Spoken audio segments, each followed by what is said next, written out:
Hello friends, welcome back to Tutelage Academy, and today we are going to discuss the question of previous year question of Coal India Limited for the year 2017. And please note that exam was conducted on March 2017, right? And the sections which we will be discussing today is general knowledge and awareness. ठीक, इसके बाद हम लोग बाकी के section भी एक एक करके डिस्कस करेंगे। और जैसा कि आपको पता है, हमारे ट्यूटरेज एकेडमी एप्लीकेशन की एफर्ट यही है कि non technical section of CIL आपको मैक्सिमम फ्री प्लेटफॉर्म यूट्यूब पे अवेलेबल कराया जाए। जितना भी हो पाएगा एग्जाम से पहले हम आपको अवेलेबल करवाएंगे। And for technical sections you are welcome to join our course in Tutelage Academy, right? So with this, I'll be starting the section general knowledge and awareness. So we'll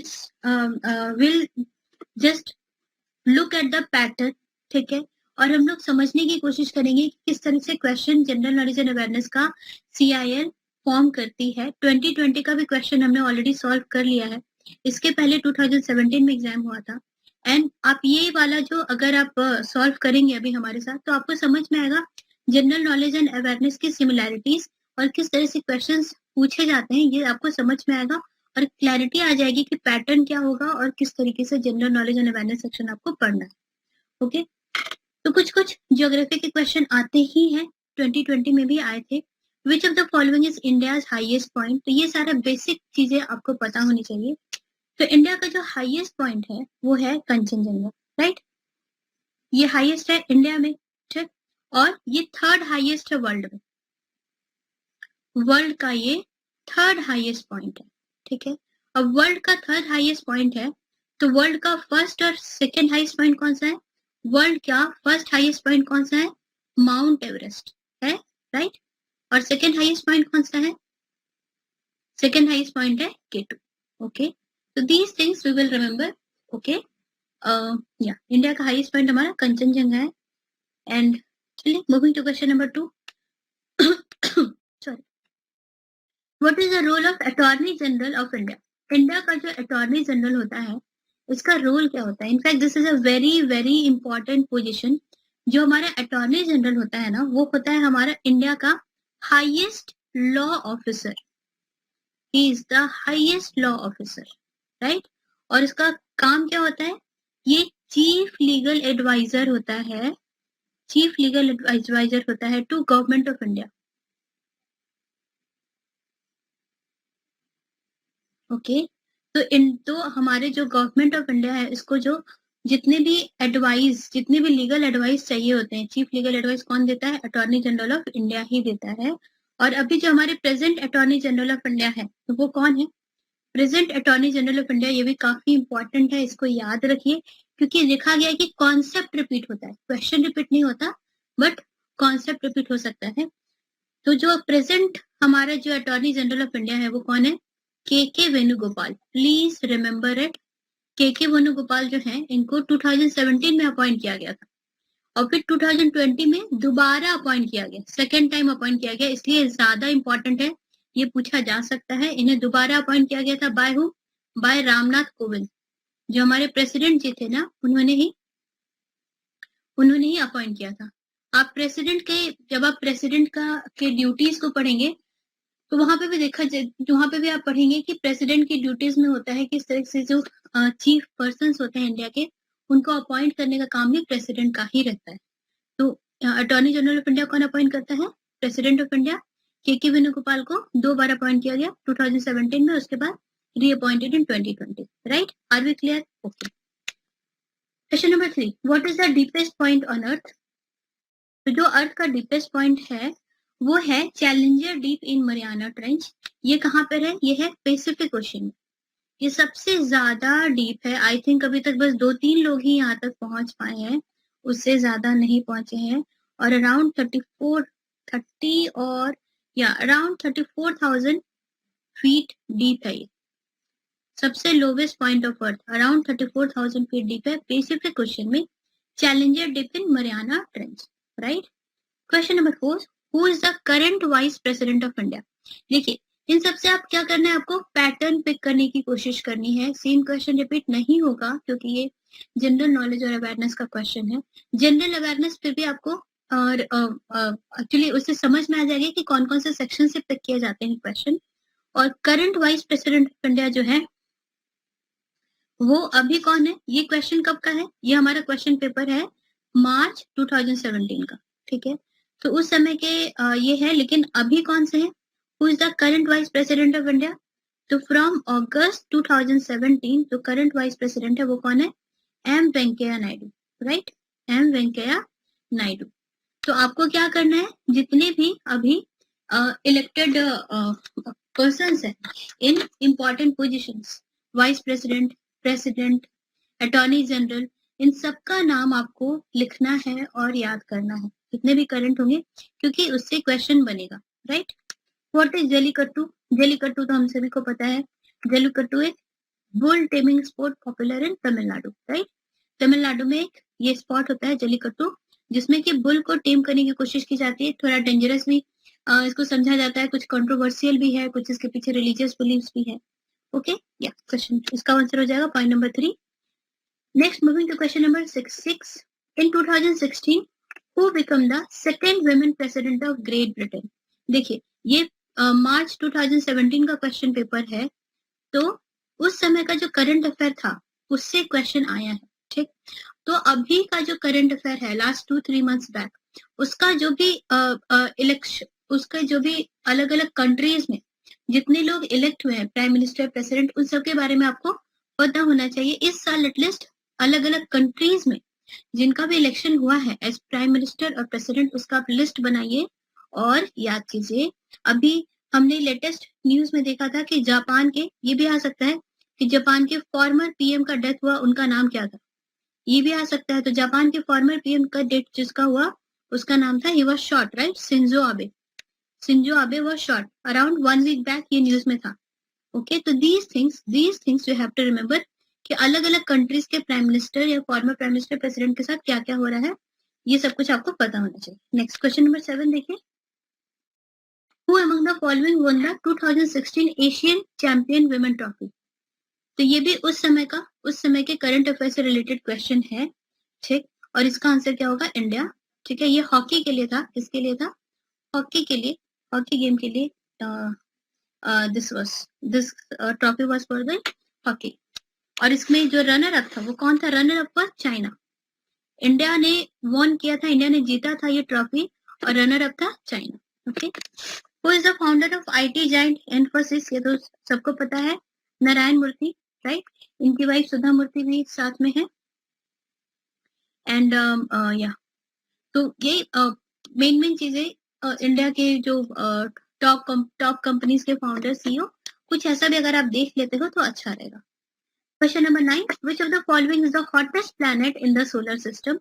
तो solar system का जो hottest है, hottest and brightest, सबसे ज्यादा गर्म और सबसे ज्यादा चमकदार प्लैनेट कौन सा है, वीनस है।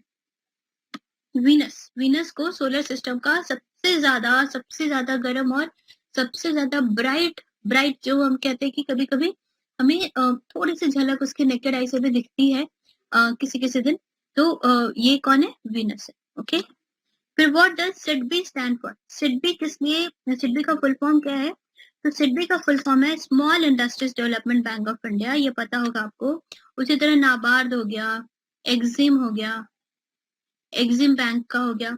इस तरह से कुछ जो कि कुछ गवर्नमेंटल बॉडीज है इंडिया की, उसके बारे में भी थोड़ा अगर आप लोग देख लेते हैं तो it would be good, right. Who won the 2016 chess champion title, again related to current affairs of that time. तो इस समय जो चेस चैंपियन टाइटल था वो किसने जीता था, यस, मैग्नस कार्लसन, इन्होंने जीता था, बिल्कुल सही यहाँ पे। नहीं, 1 second, this actually it is marked wrong. उस समय जो 2016 में चेस चैंपियन टाइटल था वो सर्जे कार्जकिन ने जीता था, सर्जे कार्जकिन ने जीता था। This will be the correct answer. Okay, just pick up the pattern कि आपको क्या क्या चीजें इस साल के लिए याद रखनी है। नेक्स्ट क्वेश्चन नंबर 12, थोड़ा सा यहाँ पे ये छोटा है, 1 second. Which film won the best film category in the 70th British academy film award, जो बैफ्टा अवार्ड दिया गया था, है ना, ये ब्रिटिश एकेडमी फिल्म अवार्ड होता है, वो फरवरी 2017 में दिया गया था। देखिए ये भी यहाँ पे लिखा हुआ है कि फेब 2017, बस उसी समय का क्वेश्चन है ये कि बैफ्टा अवार्ड जो दिया गया था तो उसमें बेस्ट फिल्म कैटेगरी में कौन सी फिल्म थी, तो हमारी फिल्म थी ला ला लैंड। हो सकता है many of you would have heard about this film, this is a very good film La La Land, तो उसे 70th BAFTA अवार्ड में बेस्ट फिल्म की कैटेगरी इसी पिक्चर को मिली।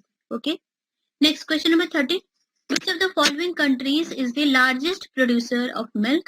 तो लार्जेस्ट प्रोड्यूसर ऑफ मिल्क जो है वो अभी भी कौन है, इंडिया है। इंडिया पूरी वर्ल्ड का लार्जेस्ट प्रोड्यूसर ऑफ मिल्क कौन है, इंडिया है। इंडिया के बाद आ जाता है हमारा यूके आ जाएगा, इंडिया के बाद चाइना आ जाएगा, इंडिया के बाद हमारा पाकिस्तान में इनफैक्ट आ जाएगा टॉप 5 में, लेकिन India is the largest producer. Okay, question number 14 simple सा है, 2-3 क्वेश्चन तो आपको काफी सिंपल मिलेंगे ही इसमें। What is WhatsApp messenger? तो व्हाट्सएप मैसेंजर एक इंस्टेंट मैसेजिंग एप्लीकेशन है। ऑब्वियसली ये सारा चीज तो आपको आउटवर्डली कैंसिल हो जाएगा। Point number 2 will be our answer. Question number 15 देखिए, who was the governor general of India during the first war of independence of 1857? Sorry 1857 की जो लड़ाई थी, सन 1857 की जो लड़ाई थी, उस समय इंडिया के गवर्नर जनरल ऑफ इंडिया, उस समय इंडिया के गवर्नर जनरल कौन थे, ये क्वेश्चन है। तो देखिए एक पैटर्न है, 2020 में भी पूछा गया था इंडिया के फ्रीडम स्ट्रगल से क्वेश्चन कि डॉक्ट्रिन ऑफ लैप्स क्या होता है ना, ये क्वेश्चन था डॉक्ट्रिन ऑफ लैप्स क्या होता है।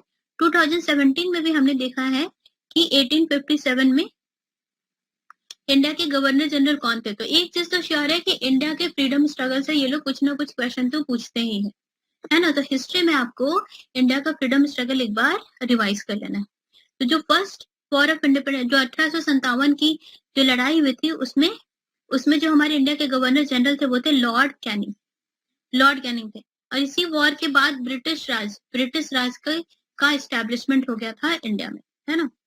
उसके बाद देखिए question number 16, who was the last Mughal emperor of India? India के लास्ट मुगल एम्परर कौन थे? बहादुर शाह।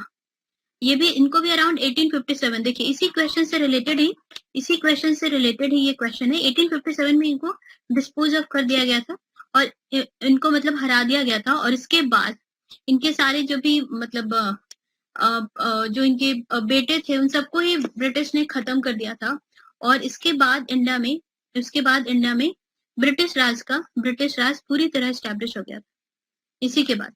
तो he is the last king, he is the last Mughal emperor of India, right?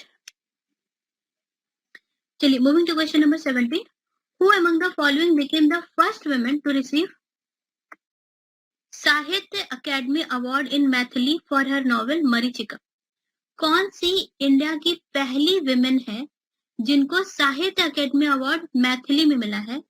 और एक हिंट दिया हुआ है फॉर हर नॉवेल मरीचिका। तो अगर आपको ये भी पता है कि मरीचिका नॉवेल किसने लिखा है, then also you would be able to solve it. तो इसका आंसर हो जाएगा लिली रे ने नॉवेल लिखी थी मरीचिका। 1 सेकेंड, यस, तो लिली रे ने नॉवेल लिखी थी Marichika. And then we will be picking all the comments at the end of the session. Okay, right. So so who among the following won the first woman to receive Sahitya Academy Award in Maithili for her novel Marichika? तो our answer is lily रे। ये भी उस समय का current affair का question है। And अगर ये क्वेश्चन आता है कि फर्स्ट women to receive साहित्य अकेडमी अवार्ड, इसमें तो मैथिली लैंग्वेज की बात हो रही है, राइट? इसमें तो मैथिली लैंग्वेज की बात हो रही है। तो साहित्य अकेडमी अवार्ड सबसे पहले किसको मिला था, पहली विमेन? तो सी is very famous Amrita Pritam. हो सकता है आप में से कोई इनके बारे में जानता होगा, इनके पोएम्स को पढ़ा होगा। अमृता पोएम, इनके पोएम्स और इनकी कहानियां बहुत ही ज्यादा अच्छी हैं और आज के डेट में भी रेलेवेंट है। कभी आपको टाइम मिले तो you can go through that. तो फर्स्ट वुमेन टू रिसीव साहित्य अकेडमी अमृता प्रीतम। ओके, साहित्य academy award. Next question number 18, Which schedule of Indian Constitution has provision regarding powers, authority and responsibility of panchayat? देखिए ये बिल्कुल भी मुश्किल क्वेश्चंस नहीं, ठीक है। तो 2020 में भी 2020 के क्वेश्चन पेपर में भी हमने डिस्कस किया था कि some questions are asked from governance and polity. Governance and polity से भी कुछ क्वेश्चन पूछे जाते हैं, बहुत ज्यादा डीप नहीं पर पूछे जाते हैं। तो उसी तरह सिंपल सा ही क्वेश्चन है गवर्नेंस एंड पॉलिटी का कि इंडिया का कौन सा शेड्यूल पावर, अथॉरिटी और रिस्पॉन्सिबिलिटी ऑफ पंचायत के बारे में बताता है। तो इंडिया का जो कॉन्स्टिट्यूशन है उसमें 12 शेड्यूल है और बहुत सिंपल सा है। 12 शेड्यूल आप याद कर लीजिए कि कौन कौन से शेड्यूल में क्या है। Please make it important note that you have to remember this 12th schedule of Indian Constitution. In fact, Indian Constitution की जो fundamental rights, duties, directive principle of state policy और शेड्यूल, इन सब के बारे में भी आप एक नोट बना लीजिए। इलेक्शन ऑफ प्रेसिडेंट, क्योंकि प्रेसिडेंट के इलेक्शन से भी क्वेश्चन आता है, तो ये सारा कुछ आप नोट्स बना करके रेडी रखिए। This is definitely going to help you और एक या दो क्वेश्चन उससे जरूर आएगा, ठीक। तो 12 शेड्यूल है उसको आप याद कीजिए। तो जो 11th शेड्यूल है, 11th शेड्यूल में बात की जाती है पावर, अथॉरिटी और रिस्पॉन्सिबिलिटी ऑफ पंचायत, ठीक है। Next question number 19, where has India's first floating elementary school been inaugurated?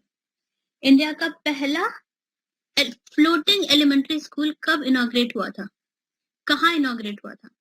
तो जो पहला फ्लोटिंग एलिमेंट्री स्कूल, तैरता हुआ स्कूल रहेगा, वो है लोकटाक लेक, मणिपुर में।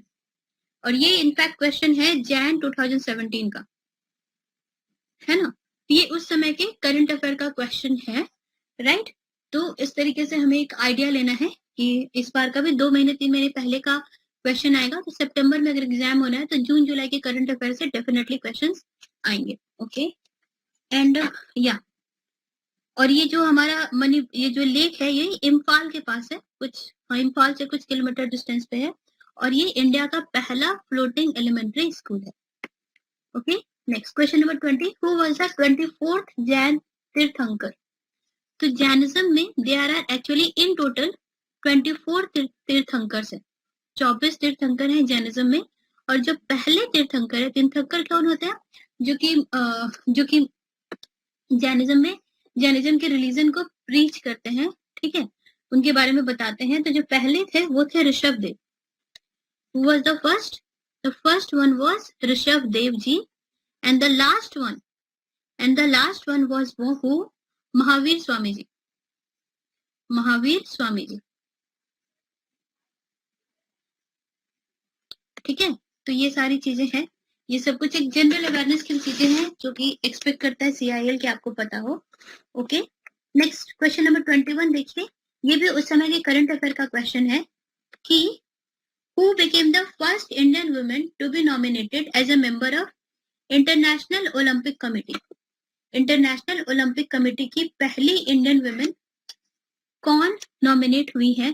तो the answer is Nita Ambani. तो yeah it is related to current affairs of that time, ठीक है, उस समय इलेक्ट हुई थी। नेक्स्ट क्वेश्चन नंबर 22 देखिए, which of the following statement about president of India is correct? ठीक, it again the question is from governance, polity and administration. तो that section you have to definitely study, okay. Polity आप पढ़ के जाइए। तो president of India के बारे में कौन सी चीजें करेक्ट है? तो हमने भी देखा था कि president of India he India के कुछ अटॉर्नी जनरल, चीफ जस्टिस, इन सब का जो अपॉइंटमेंट होता है, इन सब का जो चुनाव होता है वो प्रेसिडेंट ऑफ इंडिया ही करते हैं। और president of India is a member of Rajya Sabha, गलत। Is a member of Lok Sabha, गलत। Is shall be a member of house of legislature of any state, गलत। नहीं, प्रेसिडेंट ऑफ इंडिया जो है he shall not be a member of either house of parliament or house of legislature of any state, बिल्कुल सही है ये। देखिए president of India जो होते हैं वो किसी भी हाउस के, लोकसभा या राज्यसभा या कोई भी स्टेट का सभा, विधानसभा, विधान परिषद, किसी के भी मेंबर नहीं होते हैं। अभी प्रेसिडेंट ऑफ इंडिया के लिए जो नॉमिनेटेड है हमारी द्रौपदी मुर्मू जी, है ना। तो वो किसी भी इन सब के नहीं। President of India can be a former governor, president of India can be a former governor. और प्रेसिडेंट ऑफ इंडिया का जो चयन होता है, प्रेसिडेंट ऑफ इंडिया का जो इलेक्शन होता है वो कैसे होता है? तो president of India is elected by, I think मैंने लास्ट टाइम में बताया था, वो एक इलेक्टोरल कॉलेज होता है. इससे भी क्वेश्चन आया था, इलेक्टोरल कॉलेज होता है जिसमें कि कुछ मेंबर, इसमें क्या क्या लोग होते हैं, इसमें कुछ मेंबर्स होते हैं राज्यसभा के, इसमें कुछ इलेक्टेड मेंबर्स होते हैं लोकसभा के, और कुछ some elected members of state assembly. किसी स्टेट असेंबली और किसी यूनियन टेरिटरी के कुछ इलेक्टेड मेंबर्स होते हैं. विधानसभा और विधान परिषद से कुछ इलेक्टेड मेंबर्स होते हैं, कुछ इलेक्टेड मेंबर ऑफ राज्यसभा और कुछ इलेक्टेड मेंबर्स ऑफ लोकसभा. ये सब मिलकर के एक इलेक्टोरल कॉलेज बनाते हैं, एक मीटिंग करते हैं, वोटिंग करते हैं, और वहां से प्रेसिडेंट ऑफ इंडिया का चयन होता है. ठीक है. तो पॉलिटी की कुछ चीजें में इंटरेस्ट लाइए और उन सबको थोड़ा सा पढ़िए. Question number 23. Identify the ore from which aluminium is extracted. Yes, this is a very simple question. Bauxite, this we all know. Next, Dash is the brightest planet in the solar system. तो हमने बस अभी discuss किया था Venus. Venus is the hottest and brightest planet of the solar system.